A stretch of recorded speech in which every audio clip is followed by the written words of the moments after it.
আসসালামু আলাইকুম। জেনতারা নিউজ বাংলা অধিবেশন প্রবাহতে আপনাদের স্বাগত। আজ লন্ডন স্টুডিও থেকে আছি আমি মীর সাবির, আর ঢাকায় আমার সাথে রয়েছেন সুমাইয়া শিমু। চলুন শুরু করি আজকের গুরুত্বপূর্ণ সংবাদ। জানিয়ে দেব আজকের গুরুত্বপূর্ণ সব আপডেট। আন্তর্জাতিক সংবাদ প্রথমেই জানিয়ে দেব ইউরোপ থেকে সেনা প্রত্যাহারের আমেরিকার। এরপর আরও জানিয়ে দিব কিম জং উনের পরমাণু শক্তিতে কাঁপছে বিশ্ব। আরও জানিয়ে দিব ইউক্রেনকে ৭০ বিলিয়ন ইউরো সহায়তা ন্যাটোর। এরপর আরও জানিয়ে দিব মাটির নিচে গ্যাসের বিশাল ভাণ্ডার, বঙ্গোপসাগরের নতুন গেম চেঞ্জার। এবং সর্বশেষ জানিয়ে দিব আজকের আন্তর্জাতিক সব খবর। শুনছিলেন সংবাদ শিরোনাম, এখন বিস্তারিত। তবে তার আগে অনুরোধ থাকবে এই ভিডিওটিতে একটি লাইক, কমেন্ট এবং চ্যানেলটি সাবস্ক্রাইব করে জানিয়ে দিন কোন জেলা থেকে বা কোথা থেকে আপনি আমাদের এই ভিডিওটি দেখছেন এবং শুনছেন। বিশ্বের বৃহত্তর দ্বীপ গ্রিনল্যান্ডের নিয়ন্ত্রণ নিয়ে আবারও ডেনমার্ককে বার্তা দিয়েছেন মার্কিন প্রেসিডেন্ট ডোনাল্ড ট্রাম্প। গত মঙ্গলবার আঙ্কারায় আয়োজিত ন্যাটো সম্মেলনে যোগ দিয়ে গ্রিনল্যান্ড এক বিস্ফোরক মন্তব্য করেছেন তিনি। ডেনমার্ক গ্রিনল্যান্ডের ওপর তাদের নিয়ন্ত্রণের বিষয় নমনীয় হলে ইউরোপ থেকে যুক্তরাষ্ট্র বিশাল সংখ্যক মার্কিন সেনা প্রত্যাহারের বিষয়টি বিবেচনা করবে হুমকি দিয়েছেন তিনি। ট্রাম্পের এই বক্তব্য এমন এক সময়ে এলো যখন মধ্যপ্রাচ্যে যুক্তরাষ্ট্র ইরান উত্তেজনা, ইউক্রেন যুদ্ধ এবং ইউরোপের নিরাপত্তা নিয়ে ন্যাটো জোটের মধ্যে ব্যাপক আলোচনা চলছে। মার্কিন সংবাদ মাধ্যমের প্রতিবেদনে বলা হয়েছে, গত বছরের গ্রিনল্যান্ড সংকটের সময় ট্রাম্পের দ্বীপটি দখলের হুমকি দিলে ডেনমার্কের পাশে দাঁড়ায় ইউরোপীয় দেশগুলো। নতুন করে একই ইস্যু সামনে আসায় ট্রান্স আটলান্টিক সম্পর্ক নিয়ে আবারও উদ্বেগ দেখা দিয়েছে। বিশ্লেষকদের মতে সাম্প্রতিক সময়ে ট্রাম্প প্রশাসন একাধিক পররাষ্ট্রনীতি সংক্রান্ত চ্যালেঞ্জের মুখে পড়েছে। ইরানের সঙ্গে যুদ্ধবিরতি ভেস্তে যাওয়ায়, চীনের সঙ্গে বাণিজ্য আলোচনায় প্রত্যাশিত অগ্রগতি না হওয়া, গাজায় যুদ্ধবিরতি বাস্তবায়নের জটিলতা এবং রাশিয়া ইউক্রেন যুদ্ধ অব্যাহত থাকায় যুক্তরাষ্ট্রের কূটনৈতিক অবস্থান চাপের মুখে রয়েছে। এই পরিস্থিতিতে আন্তর্জাতিক ও অভ্যন্তরীণ রাজনীতিতে নিজের অবস্থান দুর্বল হতে দেখে ট্রাম্প হতাশা থেকে গ্রিনল্যান্ডের মতো একটি পুরনো ইস্যুকে নতুন করে সামনে এনে নিজের ক্ষমতা জাহির করার চেষ্টা করছেন বলে মনে করছেন তারা। এদিকে দীর্ঘদিন ধরেই ন্যাটো জোট এবং ইউরোপীয় সদস্য দেশগুলোর প্রতিরক্ষা ব্যয় নিয়ে অসন্তোষ জানিয়ে আসছেন ট্রাম্প। এমনকি মার্কিন প্রশাসনের ভেতরেও ইউরোপের নিরাপত্তায় নিয়োজিত থাকা মার্কিন সেনা কমানোর বিষয়েও আলোচনা হয়েছে, যদিও এ বিষয়ে এখনও কোনো আনুষ্ঠানিক সিদ্ধান্ত ঘোষণা করেনি ওয়াশিংটন। অন্যদিকে হরমুজ প্রণালীকে কেন্দ্র করে ইরানের সাথে সাম্প্রতিক উত্তেজনার সময় ইউরোপীয় ন্যাটো সদস্যরা যুক্তরাষ্ট্রকে পর্যাপ্ত সমর্থন দেয়নি বলে অভিযোগ করেছেন ট্রাম্প।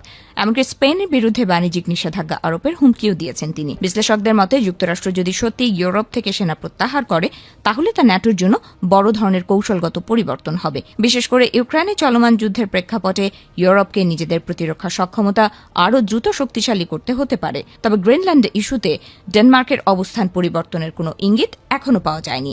ফলে এ বিষয়ে যুক্তরাষ্ট্র ও ইউরোপের মধ্যে কূটনৈতিক টানাপোড়েন আরও বাড়তে পারে বলে ধারণা করা হচ্ছে। একই সঙ্গে ইউরোপ থেকে ট্রাম্পের সেনা প্রত্যাহারের এখনও তার রাজনৈতিক বক্তব্য হিসেবে বিবেচিত হচ্ছে, কারণ এ বিষয়ে যুক্তরাষ্ট্রের পক্ষ থেকে কোনো আনুষ্ঠানিক নীতিগত ঘোষণা দেওয়া হয়নি। জাতিসংঘের নিষেধাজ্ঞা উপেক্ষা করেই দীর্ঘদিন ধরে পারমাণবিক অস্ত্র ও ব্যালিস্টিক ক্ষেপণাস্ত্র কর্মসূচি চালিয়ে যাচ্ছে উত্তর কোরিয়া। দেশটির দাবি, নিজেদের নিরাপত্তার স্বার্থে এসব কর্মসূচি পরিচালনা করার অধিকার তাদের রয়েছে। এর জেরে ২০২৩ সালে আনুষ্ঠানিকভাবে পারমাণবিক শক্তিধর রাষ্ট্রের মর্যাদা সংবিধানে অন্তর্ভুক্ত করে উত্তর কোরিয়া। ২০১১ সালে দেশটির নেতা কিম জং উন ক্ষমতায় আসার পর থেকেই বেশ কয়েকবার পারমাণবিক অস্ত্রের পরীক্ষা চালিয়েছে। এসব পরমাণু বোমা দ্বিতীয় বিশ্বযুদ্ধের সময় জাপানের হিরোশিমা ও নাগাসাকিতে ফেলা বোমার চেয়ে ১৬ গুণ বেশি শক্তিশালী। এমন অবস্থায় এবার কিম জং উন ঘোষণা দিয়েছেন, একটি পারমাণবিক শক্তিধর রাষ্ট্র হিসেবে দেশের অবস্থানকে তুলে ধরা হবে। বিশ্বের জটিল নিরাপত্তা পরিস্থিতি মোকাবেলায় এর বিকল্প নেই। আধিপত্যবাদী দেশগুলো ভিলেনের মতো আচরণ করছে, যা বিভিন্ন অঞ্চলের সংঘাতকে আরও সহিংস করে তুলছে। ইউরোপ ও মধ্যপ্রাচ্যে চলমান সংঘাতের জন্য যুক্তরাষ্ট্রকে দায়ী করেন কিম জং উন। ক্ষমতাসীন ওয়ার্কার্স পার্টির কেন্দ্রীয় কমিটির বৈঠকে কিম অভিযোগ করেন, যুক্তরাষ্ট্র ও দক্ষিণ কোরিয়া সম্মিলিতভাবে তাদের পারমাণবিক শক্তিকে ক্রমাগত উন্নত করছে, যা শঙ্কায় ফেলেছে কোরীয় উপদ্বীপের নিরাপত্তাকে। এদের একমাত্র উদ্দেশ্য হচ্ছে উত্তর কোরিয়াকে আক্রমণ করা। এদিকে এক বিবৃতিতে কিমের বোন কিম ইয়ো জং হুঁশিয়ারি জানিয়েছেন, পরমাণু ইস্যু নিয়ে কারোর সঙ্গে আলোচনায় যাবে না উত্তর কোরিয়া, এমনকি কোনো ধরনের হুমকিও সহ্য করা হবে না। দেশটির পারমাণবিক নিরস্ত্রীকরণে G7 সদস্যদের আহ্বানকে উত্তর কোরিয়ার সংবিধান ও সার্বভৌমত্বের লঙ্ঘন উল্লেখ করে তীব্র নিন্দা জানিয়েছেন তিনি। এদিকে রাশিয়ার পক্ষ হয়ে যুদ্ধ করতে গিয়ে ইউক্রেনের হাতে বন্দী হয়েছে উত্তর কোরিয়ার বেশ কয়েকজন সেনা। এসব যুদ্ধবন্দীদের মুক্তি এবং স্বেচ্ছায় তারা যদি দক্ষিণ কোরিয়ায় যেতে চায় তাহলে তাদের গ্রহণ করার আশ্বাস দিয়েছে সিওল। এদিকে রাশিয়ার সঙ্গে সম্পর্ক আরও গভীর করার আশ্বাস দিয়েছে পিয়ংইয়ং। মস্কোর অভ্যন্তরীণ ও বৈদেশিক নীতির প্রতি পূর্ণ সমর্থন জানিয়ে কিম জং উন বলেন, উত্তর কোরিয়া সবসময় রাশিয়ার পাশে আছে।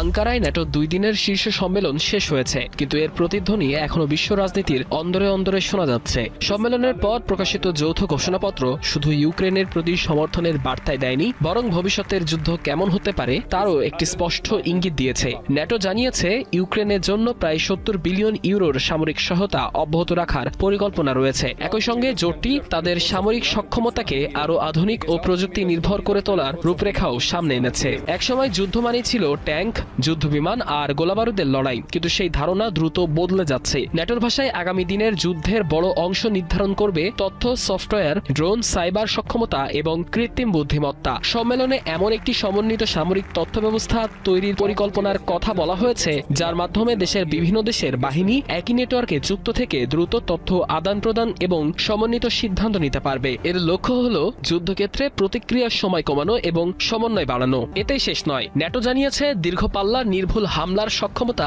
সমন্বিত আকাশ প্রতিরক্ষা ব্যবস্থা, চালকবিহীন ড্রোন প্রযুক্তি, সাইবার প্রতিরক্ষা এবং মহাকাশ ভিত্তিক সক্ষমতার আরও বিনিয়োগ করা হবে। অর্থাৎ যুদ্ধের ময়দান আর শুধু স্থল, আকাশ বা সমুদ্রে সীমাবদ্ধ থাকছে না। তথ্য প্রযুক্তি ও ডিজিটাল অবকাঠামো হয়ে উঠেছে কৌশলগত প্রতিযোগিতার অংশ।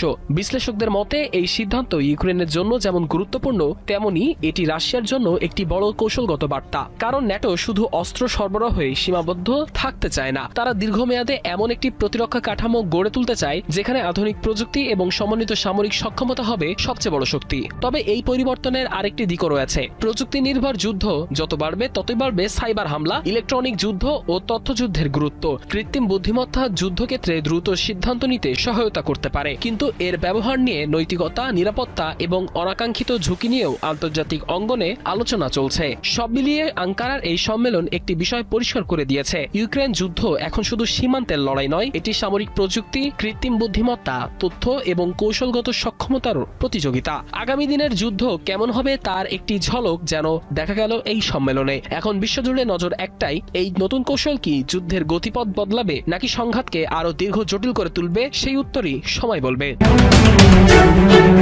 মেঘনার বুক চিরে যখন হু হু করে বাতাস ধেয়ে আসে, তখন এই বিস্তীর্ণ ভূখণ্ডটিকে মনে হয় যেন পৃথিবীর শেষ প্রান্তের কোনো এক বিচ্ছিন্ন পরিত্যক্ত দ্বীপ। চারিদিকে অথই পানি, উত্তাল ঢেউয়ের গর্জনের সাথে মিশে থাকে জেলেদের বেঁচে থাকার নিরন্তর সংগ্রাম আর ঝড় জলোচ্ছ্বাসের ভয়ঙ্কর আতঙ্ক। এই দ্বীপের নাম মনপুরা। একসময় সন্ধ্যা নামলেই এই দ্বীপে নেমে আসতো এক শ্বাসরুদ্ধকর অন্ধকার। জেনারেটরের টিমটিমে হলুদ আলো ছাড়া আর কোনো ভরসা ছিল না এখানকার মানুষের। সরকারি নথি আর ইতিহাসের ধুলো পড়া পাতা ঘাটলে জানা যায় প্রায় 800 বছর আগে এখানে প্রথম জনবসতি গড়ে ওঠে। অষ্টাদশ শতাব্দীতে এই মেঘনার মোহনা আর বঙ্গোপসাগরের বুক ছিল ভয়ঙ্কর পর্তুগিজ জলদস্যুদের অভয়ারণ্য।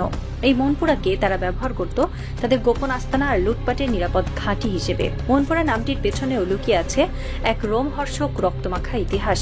জনশ্রুতি আছে মনগাজি নামের এক অত্যন্ত প্রভাবশালী ব্যক্তি একসময় এই দ্বীপটি লিজ বা ইজারা নিয়েছিলেন। তিনি স্বপ্ন দেখেছিলেন এখানে এক বিশাল জমিদারি করার, কিন্তু প্রকৃতির নিজস্ব কিছু নিয়ম থাকে।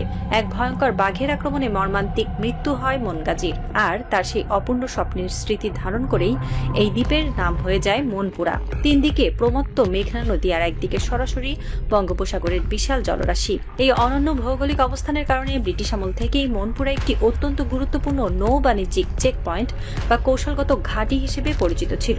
কিন্তু কালের পরিক্রমায় শাসকদের অবহেলায় মনপুরা ধীরে ধীরে পরিণত হয় মানচিত্রের এক প্রান্তে পড়ে থাকা এক নিঃসঙ্গ দ্বীপে। কিন্তু আজ সেই পালতোলা নৌকার আনাগোনা আর নেই। আজ মনপুরার সেই গুমট অন্ধকারে আর শিয়ালের ডাক শোনা যায় না। আজ সেখানে শোনা যাচ্ছে ভারী শিল্পের গর্জন আর আন্তর্জাতিক বাণিজ্যের এক রুদ্ধশ্বাস প্রস্তুতি। একটি অবহেলিত বিচ্ছিন্ন দ্বীপ কিভাবে দক্ষিণ এশিয়ার সম্ভাব্য সবচেয়ে বড় অর্থনৈতিক হাব বা শক্তি কেন্দ্রে পরিণত হতে যাচ্ছে, সেই রোমাঞ্চকর গল্পটি আজ হার মানাবে যে কোনো রূপকথার গল্পকেও। যে কোনো বিপ্লবের শুরুটা হয় আলো দিয়ে। মনপুরার ভাগ্য পরিবর্তনের মূল জাদুর কাঠিটাও ছিল এই আলো, বিদ্যুৎ। মাত্র কয়েক বছর আগের কথা, সূর্যাস্তের সাথে সাথে পুরো দ্বীপটি এক ভুতুড়ে অন্ধকারে ঢেকে যেত, কিন্তু আজ সেই চিত্র সম্পূর্ণ বদলে গেছে। এক অকল্পনীয় ইঞ্জিনিয়ারিং বা প্রকৌশলগত মাস্টার স্ট্রোকের মাধ্যমে নদীর তলদেশ দিয়ে সাবমেরিন কেবল প্রযুক্তি ব্যবহার করে মনপুরায় পৌঁছে দেওয়া হয়েছে জাতীয় গ্রিডের নিরবিচ্ছিন্ন বিদ্যুৎ। এটি বাংলাদেশের প্রকৌশল খাতের জন্য কোনো সাধারণ অর্জন নয়। খরস্রোতা মেঘনা আর বঙ্গোপসাগরের মোহনার নিচ দিয়ে বৈদ্যুতিক তার টেনে নিয়ে যাওয়াটা ছিল এক দুঃসাহসিক মিশন। আর এই একটিমাত্র মিশন সফল হওয়ার সাথে সাথেই মনপুরার অর্থনীতির পুরো ব্যাকরণটাই উল্টে গেছে। নিরবিচ্ছিন্ন বিদ্যুৎ সংযোগের ফলেই আজ এই দ্বীপে ভারী শিল্প স্থাপনের পথ আক্ষরিক অর্থে উন্মুক্ত হয়ে গেছে। বিদ্যুৎ পৌঁছানোর পরপরই জাদুর মতো বদলে গেছে এই এলাকার চেহারা। জমির দাম বেড়েছে রকেটের গতিতে, বেড়েছে এর বাণিজ্যিক ও কৌশলগত গুরুত্ব। আর ঠিক এখানেই এই আলো ঝলমলে মনপুরার মাটিতে শুরু হয়েছে আন্তর্জাতিক বিনিয়োগকারী এবং পরাশক্তিগুলোর লোলুপ দৃষ্টি আর চরম আগ্রহ। সবচেয়ে বড় পরিবর্তনের কেন্দ্রবিন্দু হয়ে দাঁড়িয়েছে মনপুরার অর্থনৈতিক অঞ্চল বা ইকোনমিক জোন। বাংলাদেশ অর্থনৈতিক অঞ্চল কর্তৃপক্ষর বিশেষ অনুমোদনে মনপুরাকে ঘিরে গড়ে উঠেছে এক বিশাল অর্থনৈতিক সাম্রাজ্য। আর এই সাম্রাজ্যের প্রধান বিনিয়োগকারী হিসেবে বেইজিং থেকে উড়ে এসেছে এক বিশাল ড্রাগন, চীনা কোম্পানি লিজ ফ্যাশন ইন্ডাস্ট্রিজ।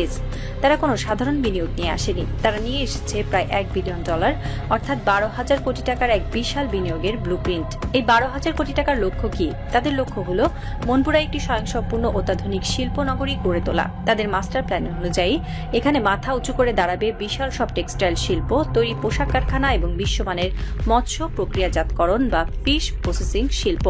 কেন চীনারা এত জায়গা থাকতে মনপুরাকে বেছে নিল? এর উত্তর লুকিয়ে আছে মনপুরার ভৌগোলিক অবস্থানের এক চরম সুবিধাজনক পয়েন্টে। বঙ্গোপসাগরের একেবারে কাছাকাছি হওয়ায় এই শিল্পনগরী থেকে উৎপাদিত পণ্য আর ট্রাকে করে ঢাকা বা চট্টগ্রামে নেওয়ার প্রয়োজন হবে না। এখান থেকে সরাসরি মাদার ভেসেল বা বড় কার্গো জাহাজে করে পণ্য রপ্তানি করা যাবে বিশ্বের যে কোনো প্রান্তে।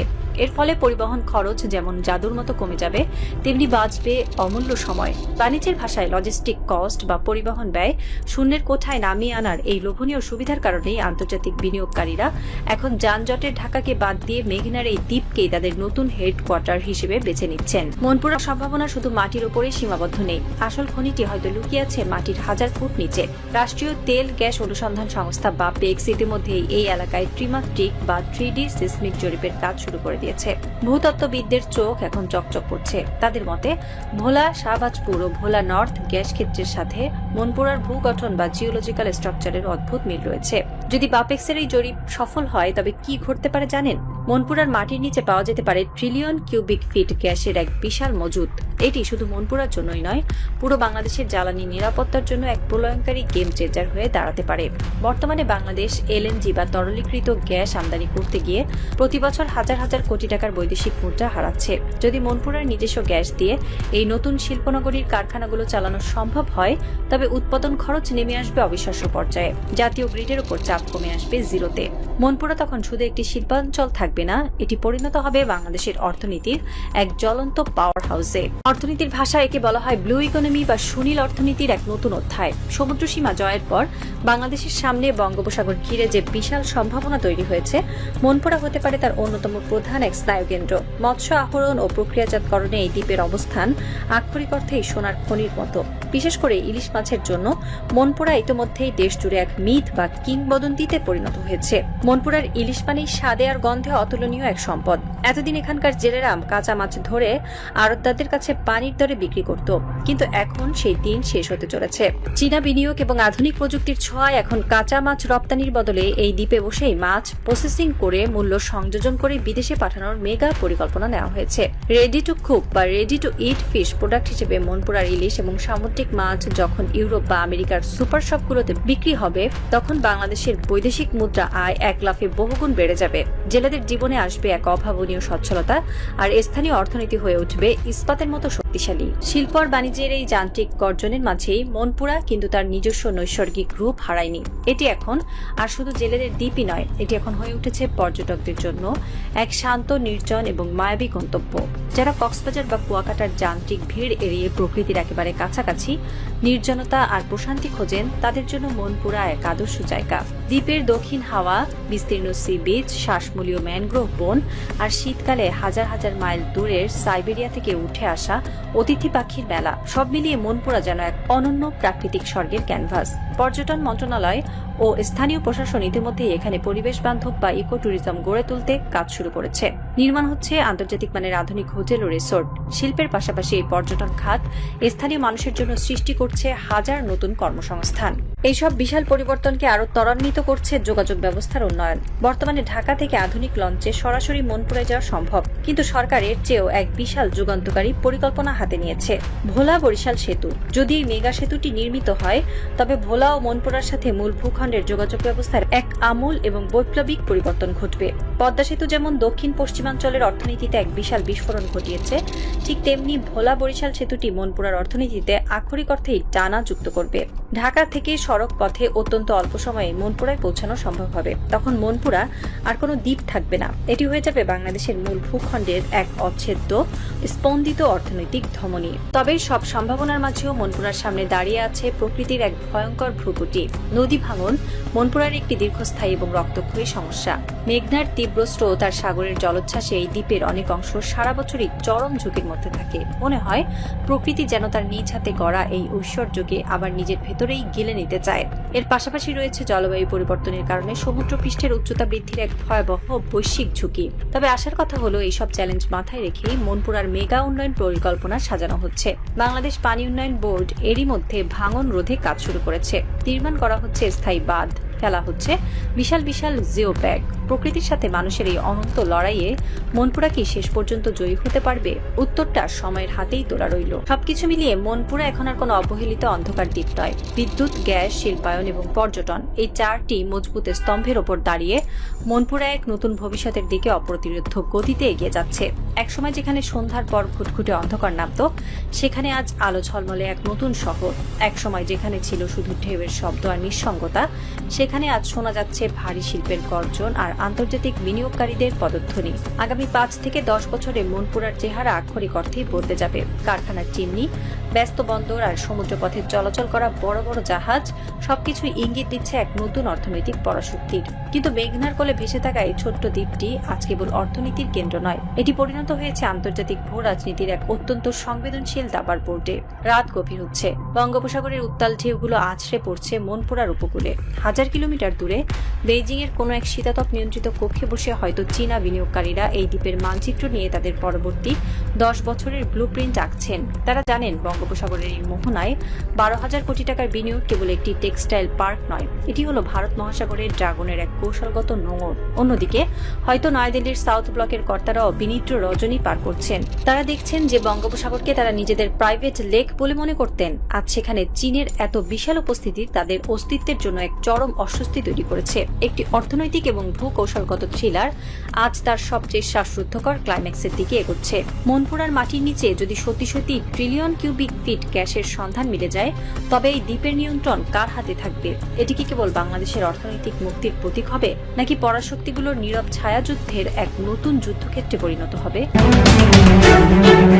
চীন, রাশিয়া আর ইরান বিশ্ব রাজনীতিতে আমেরিকার একাধিপত্য রুখে দেওয়ার এই 3 প্রধান অক্ষকে একলহমায় স্তব্ধ করে দেওয়ার এক মরিয়া ও আত্মঘাতী চাল চালল হোয়াইট হাউস। ইরানের গোলেস্তান প্রদেশের এক শান্ত ভোরে মার্কিন ক্রুজ মিসাইল যখন আঘাত হানল কৌশলগত ওক্তাই খান রেল সেতুতে, তখন তা কেবল একটি কংক্রিটের সেতু ধ্বংস করেনি, বরং আঘাত করেছে বেইজিং, মস্কো, তেহরান বাণিজ্যিক মৈত্রীর মূল ধমনীতে। ওয়াশিংটন ভেবেছিল এই চোরাগোপ্তা হামলায় পারস্যের সিংহকে কোণঠাসা করা যাবে। এখন সবচেয়ে বড় প্রশ্ন, আমেরিকার এই দুঃসাহসের পর চীন, রাশিয়া ও ইরান কি একজোটে সাজাচ্ছে এক মহা প্লাবনের মতো প্রতিশোধের ব্লুপ্রিন্ট? কাতার ভিত্তিক সংবাদ মাধ্যম আল জাজিরা ও ইরানের রাষ্ট্রীয় ঘনিষ্ঠ ফার্স নিউজ এজেন্সির এক বিস্ফোরক প্রতিবেদনে উঠে এসেছে এই হামলার চাঞ্চল্যকর তথ্য।